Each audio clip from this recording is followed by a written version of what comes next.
हैदराबाद, निज़ाम का शहर। ये वाक्य हमारे साथ साझा किया है आदित्य ने। आदित्य शहर में नया था। उसके हाथ में इंजीनियरिंग की डिग्री तो थी, पर नौकरी नहीं। आदित्य अपने दोस्त के यहाँ पे ठहरा हुआ था। आदित्य के दोस्त का रूम काफ़ी छोटा था, जिसमें आदित्य एडजस्ट नहीं कर पा रहा था। लिहाजा आदित्य अपने लिए दूसरा रूम देखने लगा। एक रात आदित्य अपनी गर्लफ्रेंड जिया से बात करते करते थोड़ा लंबा निकल गया। ये रास्ता काफ़ी सुनसान था। दूर दूर तक कोई नजर नहीं आ रहा था। सिर्फ सड़क किनारे स्ट्रीट लाइट जल रही थी। तभी अचानक से रास्ते पर लगी स्ट्रीट लाइट बंद पड़ गई और साथ ही आदित्य का कॉल भी डिस्कनेक्ट हो गया। आदित्य थोड़ा घबरा गया। इससे पहले कि आदित्य अपने आप को संभाल पाता, तभी आदित्य के कंधे पर पीछे से किसी ने हाथ रखा। आदित्य ने मुड़कर देखा तो पीछे एक सिक्योरिटी गार्ड था। उस सिक्योरिटी गार्ड ने कहा, अरे साहब, आपके पैंट की जेब से वॉलेट गिर गया था। आदित्य ने ये सुनकर अपने पैंट की जेब पर हाथ फेरा तो उसका वॉलेट वहां पर नहीं था। आदित्य ने उस सिक्योरिटी गार्ड को थैंक यू बोलकर अपना वॉलेट वापस ले लिया। वो गार्ड वापस जाने ही वाला था, तभी आदित्य बोला, सुनो, आसपास कोई रूम है क्या? रेंट पर चाहिए था। यह सुनकर सिक्योरिटी गार्ड एकदम चुप हो गया। ऐसा लग रहा था जैसे मानो उसे सांप सूंघ गया हो। ये देखकर आदित्य बोला, भाई मैं तुमसे पूछ रहा हूं, आसपास कोई भाड़े पर रूम है? तब सिक्योरिटी गार्ड बोला, साहब एक रूम है, चलो तो अभी दिखा दूं। ये बोलकर सिक्योरिटी गार्ड उसे उस मकान में ले गया जहां वो पिछले 3 साल से सिक्योरिटी गार्ड था। आदित्य को ये रूम ठीक ठाक लगा। यहाँ पर किसी भी प्रकार का शोर शराबा नहीं था और इस रूम का रेंट भी काफी कम था। आदित्य ने जब सिक्योरिटी गार्ड से उस मकान के ओनर के बारे में पूछा तो सिक्योरिटी गार्ड बोला, साहब इसके ओनर कनाडा में रहते हैं। हाँ, यहाँ का देखरेख मैं ही करता हूँ। आप मुझे रूम का रेंट दे सकते हो। दूसरे दिन आदित्य ने उस रूम में अपना सामान रख लिया। तभी अचानक उसके सेल फोन की रिंग बजने लगती है। आदित्य देखता है तो ये कॉल उसकी गर्लफ्रेंड जिया का वीडियो कॉल था। आदित्य ने फोन उठाया और जिया से बात करने लगा। रूम में शायद नेटवर्क ठीक ठाक से नहीं मिल रहा था। आदित्य को जिया ब्लर नजर आ रही थी। तभी आदित्य को अपने रूम में एक छोटी सी खिड़की दिखी। आदित्य ने सोचा शायद खिड़की खोल देने से नेटवर्क ठीक ठाक मिलने लगे। इस उम्मीद में आदित्य खिड़की की तरफ बढ़ा। जैसे ही आदित्य ने रूम की खिड़की खोली, सामने का नजारा दिल दहलाने वाला था। दरअसल सामने एक कब्रिस्तान था। खैर, इससे आदित्य को कोई फर्क नहीं पड़ता था, क्योंकि उसे भूत प्रेतों से ज्यादा अपने ईश्वर पर विश्वास था। इसी तरह 1 महीना बीत गया। इस 1 महीने में आदित्य और जिया का प्यार कुछ इस तरह परवान चढ़ा कि उन्होंने अगले महीने में ही शादी करने का फैसला कर लिया।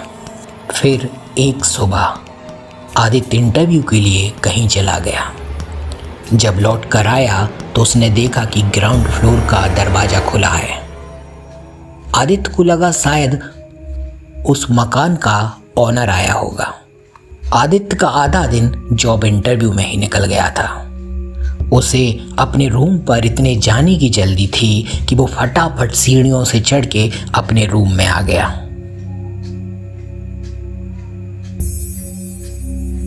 आदित्य ने आज दिन भर से जिया से बात नहीं की थी, इसलिए रूम पर आते ही आदित्य ने पहले पानी पिया और फिर वो जिया से बात करने लगा। आदित्य को बात करते करते 3 घंटे हो गए। वो जिया से और भी बात करना चाहता था, लेकिन उसका गला अचानक से सूखने लगा। मजबूरी में उसने जिया को बाय बोला और अपना सेल फोन साइड में रखकर वो पानी पीने के लिए किचन की तरफ भागा।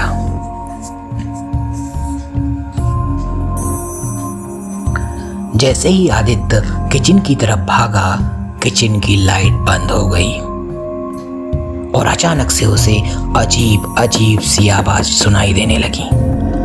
उसे लगा कि शायद मकान मालिक ही उसके दरवाजे को खटखटा रहे हैं। वो किचन से बाहर आया तो उसका अंदाजा एकदम गलत था। दरअसल खटखटाने की आवाज दरवाजे से नहीं बल्कि उस खिड़की से आ रही थी। वही खिड़की जो कब्रिस्तान की ओर खुलती थी। आदित्य के पसीने छूट चुके थे। उसकी हालत ऐसी थी जैसे उसके पैरों के नीचे से जमीन खिसक गई हो। फिर भी आदित्य हिम्मत करके बड़े सहमे सहमे कदमों से खिड़की की तरफ बढ़ा, जहां से आवाजें आ रही थीं। वो जैसे ही खिड़की की तरफ बढ़ा, उसने देखा कि खिड़की के बाहर से कोई अंदर हाथ डाल रहा है और ये हाथ काफी डरावना था। हाथों पर बड़े बड़े नाखून थे जिनसे खून पानी की तरह बह रहा था। आदित्य तुरंत नीचे भागा और अपने मकान मालिक का दरवाजा खटखटाने लगा। तभी एक बूढ़ी सी औरत ने वो दरवाजा खोला।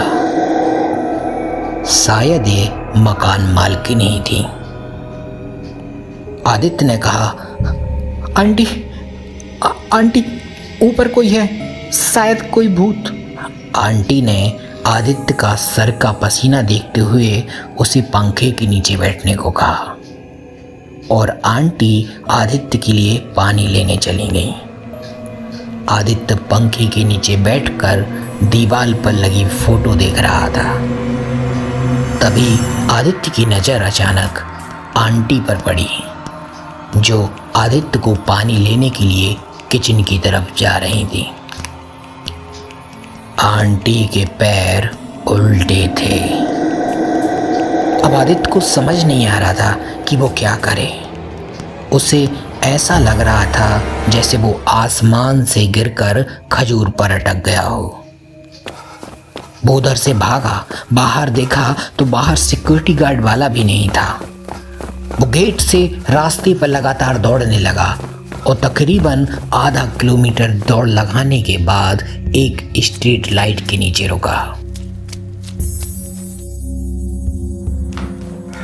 आदित्य ने अपनी रात उसी स्ट्रीट लाइट के नीचे ही गुजार दी। अगली सुबह आदित्य को वही सिक्योरिटी गार्ड दिखा जिसने आदित्य को वो रूम दिलाया था। आदित्य ने अपनी सारी बात उस सिक्योरिटी गार्ड को बता दी।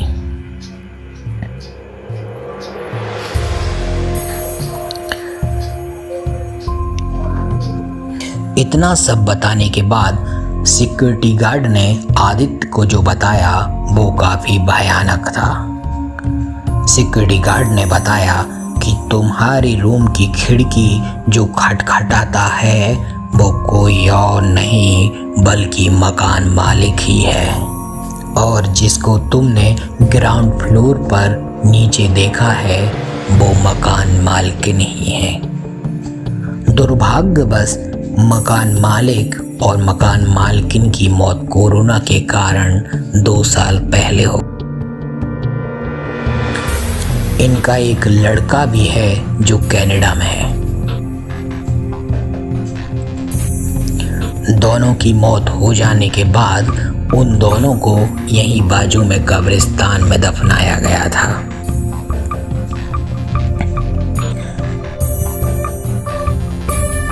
यह सब सुनकर आदित्य उस रूम में 1 मिनट और भी नहीं रुकना चाहता था, लिहाजा उसने वो रूम उसी दिन खाली कर दिया। फिलहाल आदित्य अपने परिवार के साथ ठीक ठाक बेंगलोर में है। तो दोस्तों, अगर आपको आज की कहानी पसंद आई हो तो हमारे चैनल डार्क स्टोरी को जरूर सब्सक्राइब करें। फिलहाल मैं विदा लेता हूँ, जल्द ही आपसे मिलूंगा एक नई स्टोरी, एक नई घटना के साथ।